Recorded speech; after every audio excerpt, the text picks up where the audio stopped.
Who can blow the most bubbles? Oh, yeah, sure. I got 4. Oh, Katie! Good. Okay. Oh, nice. Oh, yeah, that's a good one. do this? Oh, yay! Tracy.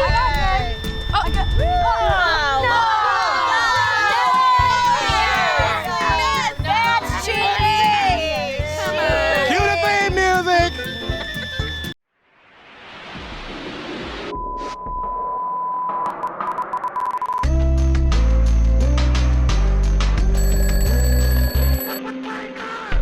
We're just boys and girls. We can still wake up the world. We're just boys and girls. We can still wake up the world. We're just boys and girls. We can still wake up the world. We're just boys and girls. We can still wake up the world. Welcome back to Wake Up the World. This summer, we're following the life of Joshua in the Bible. We've already seen Joshua come through a bunch of really crazy stuff. Battles, giants, big walls. This guy has seen a lot. We're going to continue the story today to see what happens next. This week, our focus word is refuge. A refuge is a place that is safe, even in the middle of tricky, difficult, and even dangerous stuff. Let's check out how God showed Joshua and his people that he would be their refuge. See you later. What's up, kids? I am Mr. Chris, and this is Bible Book of the Month. For this month, we're going to be talking about a book that we haven't discussed before, which that's generally what we do. We try to keep it fresh, okay? So this month's book is Exodus, the book of Exodus. Exodus is the second book in the Bible. Exodus is a Greek title that means exit, departure, or going out. So like when your mom wakes you up in the morning, she would like for you to make an exodus out of your bed. Or if your sibling is in the bathroom too long, you really would want them to make an exodus out of the bathroom, okay? That's just, you can use that later on today. If like somebody's in the bathroom, just go, hey, come on, can you make your exodus out? Because I need to go in. That's what you can do, okay? Exodus also has 40 chapters. There were 300 years that separate Exodus from the book before it, which is Genesis.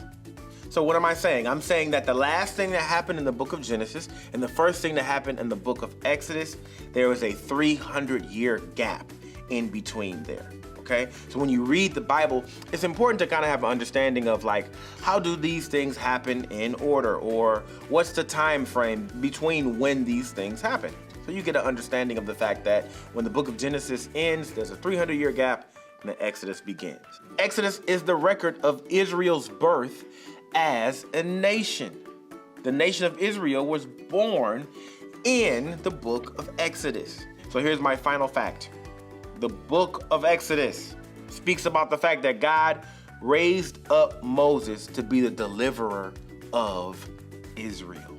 So between now and the next time we do Bible Book of the Month, take a look at the book of Exodus, okay?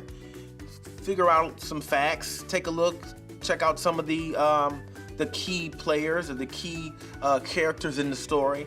And if you get a chance, use the word Exodus today, okay? Your parents will be like really impressed. Like, oh wow, you know how to use the word Exodus, yeah. All right, anyway, I'm Mr. Chris. This has been Bible Book of the Month. I will see you later on.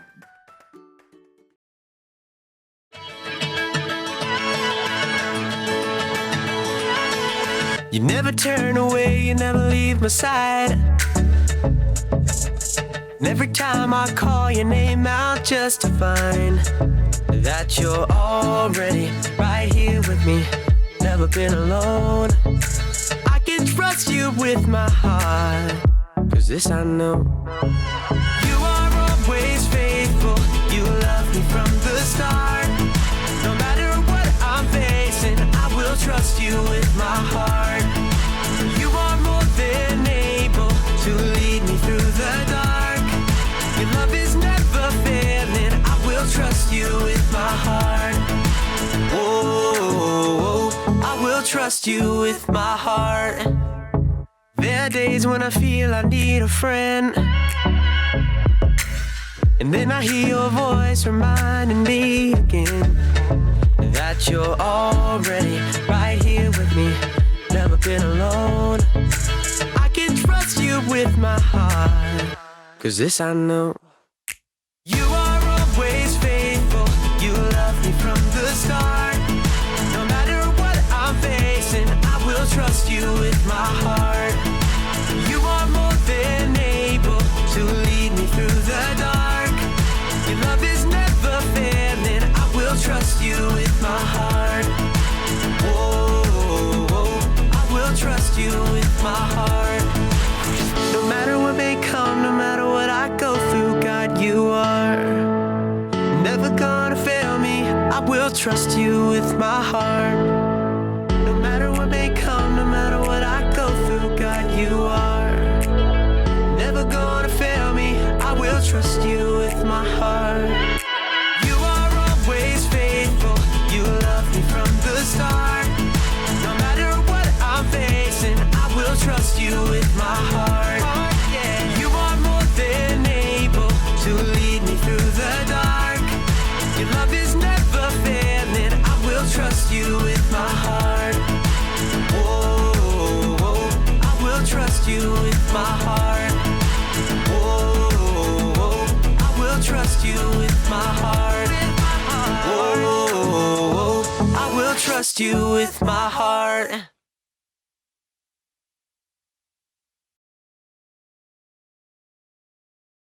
After traveling in the desert for 40 years with Moses as their leader, the Israelites were finally ready to go into the promised land, the land of Canaan. All they had to do was get across the flooded and mighty rushing Jordan River. Crossing the river wouldn't be easy because there were hundreds of thousands of people, including young children and babies. Joshua, the new leader of all these people, sent officers to tell the people to get ready for a really big move. Joshua told the people, When you see the Ark of the Covenant of God and the priest carrying it, you are to follow it. the Ark of the Covenant was a special gold-covered chest God had the Israelites make to hold the laws he had given to Moses. The Ark of the Covenant was a reminder to the Israelites that God was with them and would take care of them. With God's help, everyone would cross that rushing river. Word spread quickly. We're going into the promised land! The Israelites had waited 40 years for this day to come. The big day finally dawned. Joshua told the priest it was time to move, so the priests started walking towards the river, just as Joshua told them to do. Then Joshua spoke to the people. Watch and see what God is going to do. This is how you will know that God is with us and will keep his promises to us. The priest with the ark walked right to the edge of the rushing water. The current was dangerous. The Israelites must have thought that the priest's feet were going to get wet, or worse. When the priest's feet touched the water stopped flowing. The water backed up near a town called Adam, which was several miles north of where the Israelites crossed the river. People all along the Jordan River must have been amazed. The Israelites must have watched in wonder as the priest carried the ark into the middle of the dry riverbed. But the people didn't watch for long. All the people, the entire nation of Israel, hurried around the priest and across the riverbed. Even though they moved as fast as they could, it took hours for the hundreds and thousands of Israelites to cross the river. How might you have felt if you had crossed the Jordan River with Joshua and all the Israelites? The priests remained in the middle of the riverbed until everyone was safe across the river. The enormous crowd of Israelites stood on the other shore. They looked at each other in awe. Their feet weren't even muddy. All of the people were safe and dry. The Israelites must have remembered the story of the time their parents had escaped from Egypt and crossed the Red Sea on dry land. God had taken care of their parents then, and he was taking care of them now, showing them that he was with them. And now they were in the promised land. What astonishing things God had done. Israelites had followed God's instructions, and all his promises to Joshua and to the people had come true. Now the Israelites were ready to follow God and obey him no matter what. They knew that God was with them, just as he had been with Moses.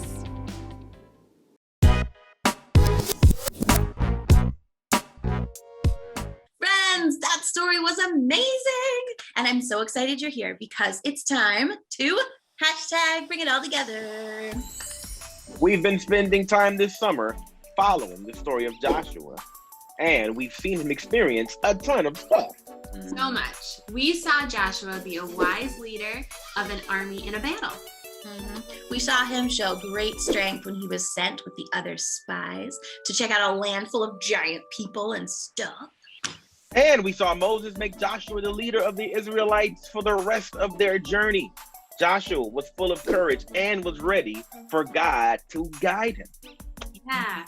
Last week, Joshua's spies met Rahab, and we talked about how she believed in God's great power just hearing the stories of all that he had brought the Israelites through. And she chose to be part of his great plan by helping his people. And today, we got to see the moment we've all been waiting for. Joshua and the Israelites made it to the promised land.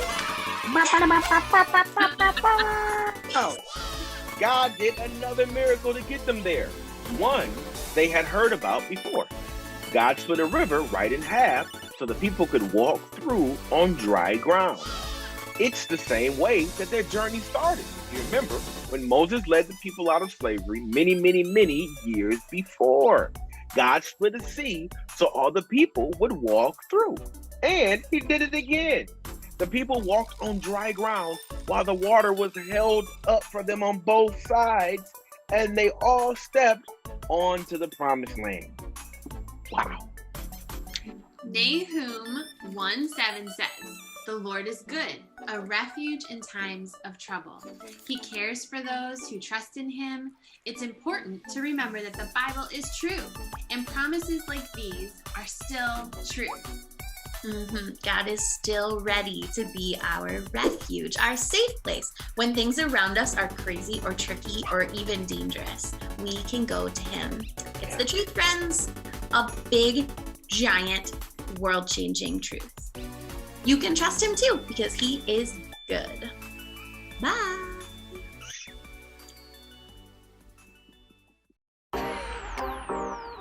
Kicks with Mr. Chris. What's up? I'm Mr. Chris, and this is Kicks with Mr. Chris. It's been a long time, and I am here with 2 boxes of Kicks, and you might be wondering, wow, he normally only does 1, but now he's doing 2. What's happening? Well, today I have 2 pairs of the same shoes in 2 different colors. It's gonna blow your mind. Ladies and gentlemen, may I present to you the Jordan Pro Strongs, okay? Here we go. The first pair is red and white. Let's pull these out here. We have these wonderful looking shoes. The Jordan Pro Strong red and whites. These are some of my favorites, and once again, I say that about every single shoe that I have. You see the nice red and white. These actually have like suede on the side, so it's like leather but with a little bit of suede, and they have some really cool laces, the way that the laces are set up. Okay, and of course these are Jordans, so you got the cool Jordan sign on the back, and then the bottom it's got that cool Jordan grid on the bottom. So that's the red and white pair. Okay, now keep your eyes on those, and I give you the black and white pair. Now, I gotta be honest, I don't really know which of the 2 that I like better. I guess it kind of depends on what I'm wearing. Like if I was wearing what I'm wearing right now, I clearly would probably wear these, okay? Now here's the thing, you gotta be careful with shoes like these. Even though they have colors in them, they have a white bottom. It's really important to keep this stuff clean. Cause like your shoes can be really, really dope. But if like there's a smudge of dirt back here and a little bit of mud back here and then they're all bent out of shape, they start to not look as cool anymore. So one of the tips that I always give you, and I'm glad that I have these with me today. When you buy your shoes, a lot of times they come with something like this on the inside. Don't get it caught on the shoestring like I did, but you wanna pull it out. You see that? Nice little form keeper. Keep those. A lot of times, you know, especially when I was your guys' age, I would throw my shoe box away and I would throw away the paper and all that stuff. Don't do that. Keep your box because you can keep your shoes in your box and keep that shoe former, okay? Because it helps your shoe keep that good form. Obviously, when you're walking, you know, you're gonna be maybe bending it out of shape, but that's totally cool. You can just pop that in there when you're not wearing it, all right? To help keep it in the right form. I always want to give you guys the same tips about keeping your shoes clean. Again, especially when it's white shoes or shoes that have a lot of white on there. It's really important. Just have a toothbrush and some soap and water, like PDA showed us a while back, and you can keep your shoes clean. So you get an opportunity to wear these with a lot of different things because of the colors. You can wear these with like red and white or black or like other colors or khaki. You can wear this with your, you know, black or blue or whatever. I mean, you can mix and match. But I just wanted to show you guys two of my newest pairs of shoes. I have not worn them yet. You may see me wearing them soon. Who knows? But anyway, I hope you enjoyed these shoes today. I know I did. This has been Kicks with Mr. Chris, and I will see you guys next time. God is amazing. This story has been incredible. God promises to care for us during difficult times. Nahum 1:7 says, "The Lord is good, a refuge in times of trouble. He cares for those who trust in him." Isn't that the best reminder? Don't just sit there, friends. Go wake up the world. Today's show would not be possible without the support of the following people, places, or things. A special thanks to Mr. Chris's Closet.